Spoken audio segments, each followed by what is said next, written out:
ഹജ്ജ് സുരക്ഷയുടെ ഭാഗമായി നിയന്ത്രണങ്ങൾ ശക്തമാക്കിയതോടെ തിരക്കൊഴിഞ്ഞ ഹറമും പരിസരവും പെർമിറ്റില്ലാത്തവർക്ക് ഇനി മക്കയിൽ തങ്ങാനാവില്ല.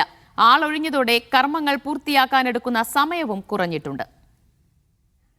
അല്ലാഹു അക്ബർ, അല്ലാഹു അക്ബർ, അല്ലാഹു അക്ബർ.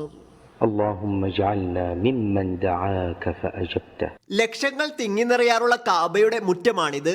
കഴിഞ്ഞ 2 ദിവസമായി ആളൊഴിഞ്ഞ അവസ്ഥയാണ്. ഹജ്ജ് സുരക്ഷയുടെ ഭാഗമായി മക്കയിലേക്കുള്ള പ്രവേശനം കർശനമായി നിയന്ത്രിച്ചിരുന്നു. ഇതിന് പിന്നാലെയാണിപ്പോൾ റോഡുകൾ ഉൾപ്പെടെ തിരക്കൊഴിവായത്. ആളൊഴിഞ്ഞതോടെ ഹജ്ജിനെത്തുന്ന തീർത്ഥാടകർക്ക് ആശ്വാസത്തോടെ കർമ്മങ്ങൾ പൂർത്തിയാക്കാനാവും.